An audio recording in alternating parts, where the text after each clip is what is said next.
So, a little bit of backstory about this. I actually wrote this in a writing group with Neil Hilborn, and I want to give a shout out to him and his guidance on anthems and things. And I want to go ahead and read this to you guys. I wrote it last night. New shit. New shit. New material. New material. New words on paper. She wrote it yesterday. Oh my God. Oh yeah. I look down at my niece and often wonder what kind of world she'll have to conquer when the day comes that she's old enough to protest. I wonder if she'll need to. I wonder if it'll fit when I give her my old beat-up black vest. I wonder when she's old enough to drive, she'll take mine and maybe not crash it. I wonder if she'll be old enough to be who I couldn't. Or even old enough to understand that her auntie and her mommy and their friends had to fight for the future that once wasn't so bright. I wonder if my niece will have what it takes, because it takes all I have. I wonder if she'll know that Auntie Ezra passed out in a protest, one of the fullest, and that their friends were pressed with tear gas and rubber bullets. I wonder if she'll understand that thousands of people died for her right to choose, and I hope that she knows she can keep choosing. Herself and her bodily autonomy too. I wonder if she'll know what MAGA means, and I hope that she knows it's a symbol of hate, and I hope that she's able to afford college without having to stay in state, because the world out there is gorgeous, baby girl. I hope that credit doesn't exist, so she won't worry about keeping her bills monthly and up to date. I strive to fight for her endlessly so that her future is never like my today. Because yesterday we elected a new president. One that doesn't support white supremacy or systemic racism, or so he says.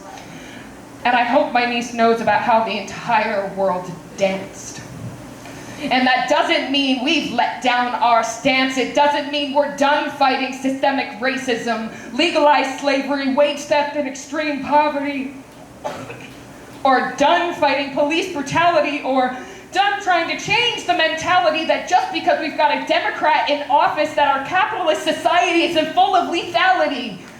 But precious, rambunctious, tough, loving little girl, I hope that you never know need, or greed, nor hunger, or misdeed. But in a world like ours, there's no guarantee. Listen, I promise you, princess, we will succeed.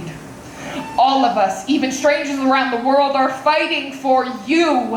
And I'll teach you to fight so you'll be the fightiest. I'll run around the world and back in a day if that means that you'll be safe and happy too. It's the reason we all fight the way we do, for a better tomorrow. Because today just got a little bit better, but tomorrow is everything. Tomorrow is not getting your socks wet, or crying in the rain, or worrying about being in pain. Tomorrow is a snowy hillside, white and blank, ready for you to sled down and carve in it the memories and lasts of the friends you'll be bound to make. Tomorrow is a trip all the way to New York just to see Niagara Falls, and maybe learn what to do when your car stalls, and understand what it actually means to appreciate the journey and not the destination. Little girl, all you need in this dark fucking world is a little imagination. Good God, am I so lucky to be your aunt. See, yesterday was without you, and tomorrow you'll be exactly what the world needs to keep turning, full of light and love and fire and fight.